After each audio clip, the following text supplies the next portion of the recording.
नमस्कार, मी सिद्धी, तुमचं आता सिद्धी दौड ब्लॉगच्या चॅनलवरती खूप खूप स्वागत आहे। आज मी आलेली आहे चेनवलकर गोरे दशावतार नाट्य मंडळ यांचं नाटक पाहण्यासाठी आणि या नाटकामध्ये अजिंक्य गवस हे साकारणार आहेत स्त्रीची भूमिका। कला ही ईश्वरी देणगी मानली जाते आणि याच कला प्रकारातील एक कोकणचा अग्रगण्य कला प्रकार म्हणजे दशावतार नाटक होय। कोकणच्या लाल मातीत रुजलेला आणि साता समुद्रा पार झेप घेत चाललेला कला प्रकार दशावतार कोकणी माणसाच्या जीवनातील कलेचा श्वास आहे। याच दशावतार कलेत अनेक हरहुन्नरी कलाकार उदयास आले आणि दिवसेंदिवस दशावतार प्रत्येकाच्या मनात गाजू लागला। आणि याच दशावतार कलेतील एक स्त्री कलाकार ज्यांनी आपल्या कलाविष्काराने स्त्रीच्या सहज अभिनयाने अल्लड स्त्री अभिनय आणि तेवढाच स्त्रीचा सोज्वळपणा आणि शालीनता दाखवत रसिक मायबापांच्या हृदयात स्थान मिळवले, ते म्हणजे दशावतारी स्त्री कलाकार अजिंक्य गवस। सहजतेने उत्कृष्ट रंगभूषा, उत्कृष्ट वेशभूषा आणि आपल्या स्त्री अभिनयाच्या अदाकारीने स्त्रियांनाही लाजवणारे आणि स्त्री अभिनयात कुठलीही अतिशयोक्ती न करता विकृतपणा न करता सहज अभ्यासपूर्ण स्त्री अभिनय करणारे, रसिकांना सतत नाविन्य देणारे, प्रत्येक भूमिकेला योग्य न्याय देणारे आणि अथक प्रयत्न करणारा हा कोकणचा कलाकार। स्वतः उच्च शिक्षित असून सुद्धा शिक्षणाचा टेंबा न मिळवणारे एक हसतमुख मनमिळाऊ कलाकार, अशा या कलाकाराचे कौतुक करावे तेवढे थोडेच आहे। अजिंक्य गवस यांचे हा प्रीतीचा संग नवा हे प्रेमगीत सध्या तुफान व्हायरल होत आहे। इतर कंपनीतील स्त्री कलाकार सुद्धा ते गीत त्यांच्याकडून घेऊन म्हणत आहेत।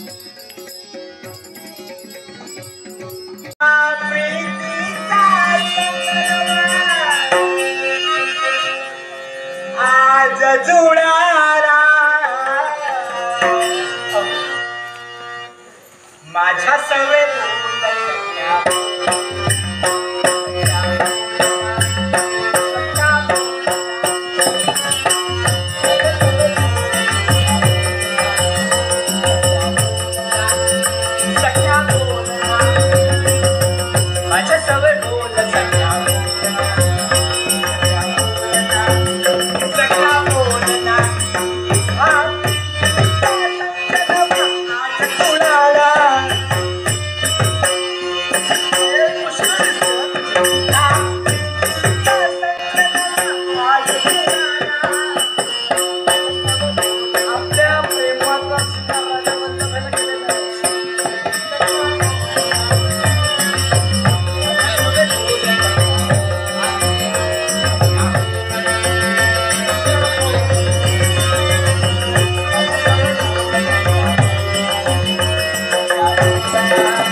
चला तर मग अशा या स्त्री कलाकाराला प्रत्यक्षात भेटून त्यांचा दशावतार क्षेत्रातील जीवन प्रवास जाणून घेऊ.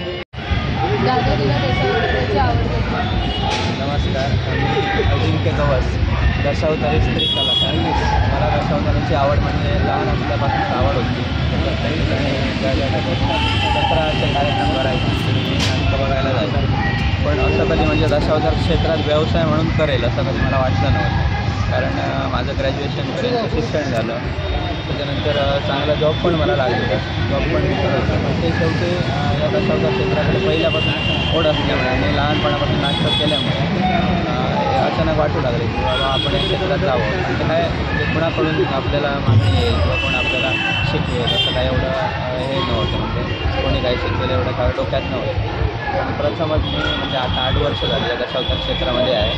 त्याच्यापूर्वी 8 वर्षापूर्वी लक्ष्मी दशावतार नाट्यमंडळ समीर भाडेश्वर माणगाव या कंपनीत मला पहिल्यांदा बोलावणं आलं आणि तिथून प्रवासाला सुरुवात झाली. म्हणजे त्या कंपनीत जुने दशावतार ओमप्रकाश सावंत, त्याच्यानंतर बाबी वेतुरकर, निधन करणारे तुकाराम गावडे, बरीच जुनी रांची मंडळी त्यांच्याकडून म्हणजे प्रवेश समोरच्याला आपण प्रवेशाला कसं मिळायचं त्या प्रत्येक गोष्टी त्या एका वर्षात शिकत गेलो. आणि त्याच्यानंतर दुसरं वर्ष दोडामार्गी कंपनी नाईक दशावतार गरेगावकर, त्याच्यानंतर हीच कंपनी म्हणजे आता ज्या कंपनीला आहे चेनवणकर गोरे, संचालक सुधाकर गोरे, त्यानंतर परत 2 वर्ष आजगावकर दशावतार नाट्य मंडळ, आजगावकर कंपनी, परत आता या चेनवणकर गोरे कंपनी. माझा साईड बाय बिझनेस म्हणजे पत्रावरती सगळं तयार करतो, बिझनेस घराकडे आहे, सप्लाय करतो. सगळं त्या पहिल्यापासून आवड असल्यामुळे आणि शेवटी नोकरीचा कंटाळा आल्यामुळे या क्षेत्रात आलो. पण या क्षेत्रात नवीन म्हणजे प्रत्येक जुन्या जाणत्या कलाकारांकडून जे काही शिकता येईल नवीन शिकण्याचा प्रयत्न करतो.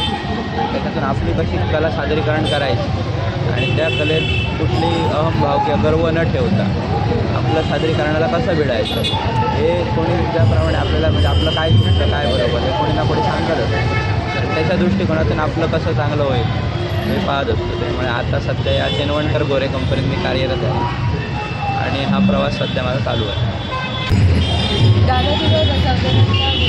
दशावतारातला गुरु म्हणजे आमच्याच गावातले देवेंद्रनाथ भैरवकर म्हणून स्त्रीपात्र साकारतात. ते मला म्हणजे लहानपणापासून शाळेत आम्ही ज्यावेळी भूमिका करायचो त्यावेळी ते शिकवायचे कसं. पण त्यावेळी काय शालेय वय नव्हते, त्याच्यामुळे त्या फक्त नाटक केलं तिथं जाऊन गेलं. पण त्याच्यानंतर व्यावसायिक दशावतार त्याच्यापूर्वी आमच्या गावात विलास विठ्ठलनायक साकारतात ते, त्याच्यानंतर व्यावसायिक दशावतार आल्याच्यानंतर ओमप्रकाश सावंत, बाबी वेतुरकर हे म्हणजे माझ्या स्त्री पात्राच्या भूमिकासाठी मला मार्गदर्शन प्रत्येक गोष्ट म्हणजे साडीपासून कसं सादरीकरण करायचं, साडी कशी नेसायची हे सगळं शिकवत आणि तिथून प्रवास सुरू झाला दशावतारातले माझे गुरु. बाकी प्रत्येक वेळेस जो कोण कंपनीत जुना जाणता कलाकार मिळत गेला तुकाराम गावडे ज्येष्ठ कलानायक, त्याच्यानंतर उदय बनवकर, त्यानंतर सुधीर तांडे, म्हणजे जी मंडळी 1 वर्षासाठी जी सोबती होती त्या प्रत्येक मंडळीकडून जे काही चांगलं होतं ते दशावताराच्या दृष्टिकोनातून मी त्यांच्याकडून घेत गेलो. दादा, तुझी आतापर्यंतची आवडलेली भूमिका म्हणजे ज्यावेळी आजगावकर दशावतार नाट्यमंडळात कार्यरत होतो त्यावेळी आवडलेली भूमिका म्हणजे वृंदा जराधरमधील वृंदा, त्याच्यानंतर नर्सरी सिंगला आणि त्याच्यानंतर गेल्या वर्षी आम्ही नारायण आशेकर लिखित माता झाली पत्नी म्हणून नाटक सादर करायचो. त्यातील 6वी मातेची कन्या मधुराई म्हणजे तिच्या जीवनात जे आगळं वेगळं भाकीत रेखाटलेलं असतं काय तर ती कन्या स्वतःच्या पुत्राला जन्माला घालते, त्याच पुत्राशी विवाह करेल, त्याच्यानंतर तिच्या जीवनात जे काही अघटित घडत असतं ती सगळ्यात आवडलेली आतापर्यंतची ह्या भूमिकांबरोबर किती भूमिका आहे. दादा, तू आतापर्यंत किती आतापर्यंत बऱ्याच स्त्री भूमिका साकारल्या म्हणजे राजकन्या, त्यानंतर हे आता सांगितलं त्याप्रमाणे वृंदा जलधरमधील वृंदा, त्यानंतर वर्तरी सिंगलामधील सिंगला, त्याचप्रमाणे माता झाली 6वीमधील 6वीची कन्या मधुराई, तशीच 6वी देवीचं जे हे आहे स्त्री 6वी देवीचं गाणी साकारलेली आहे.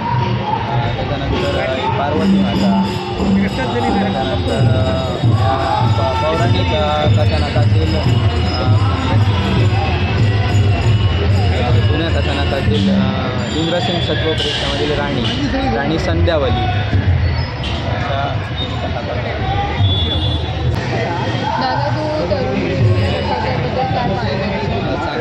चांगला प्रश्न आहे. दशावतारातील नवीन पिढीला मार्गदर्शन म्हणजे मी सुद्धा एक युवाच आहे, नवीन पिढीलाच कलाकार आहे.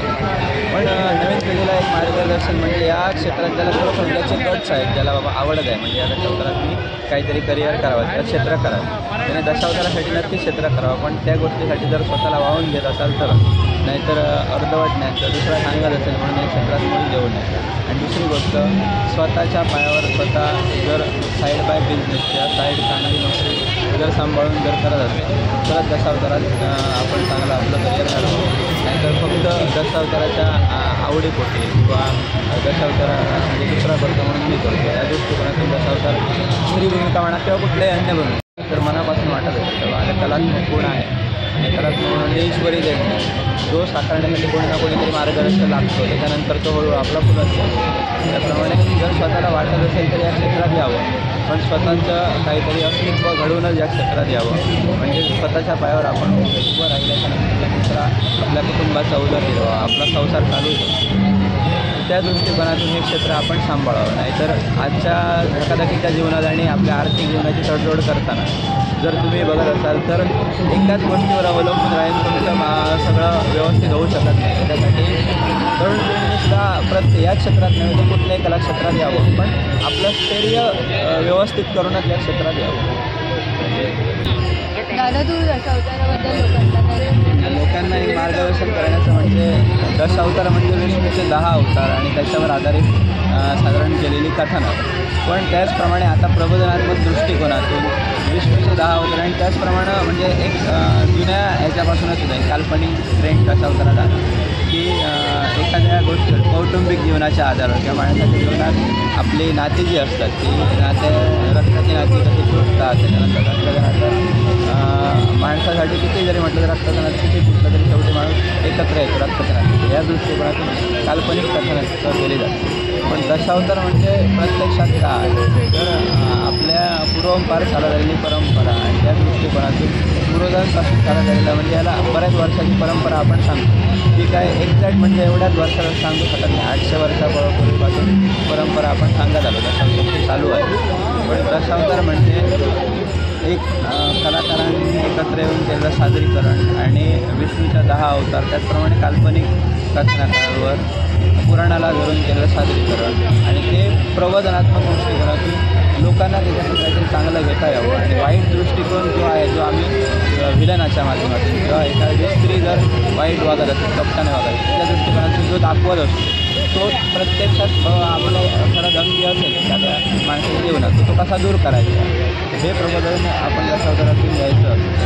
त्या दृष्टिकोनातून आम्ही कथानका सादरीकरण करत असतो. थोडं मनोरंजन आणि त्याच्यामुळे प्रबोधन असं दशावताराचं एक थोडक्यात रूप सांगायचं झालं तर असं अशा प्रकारे आहे.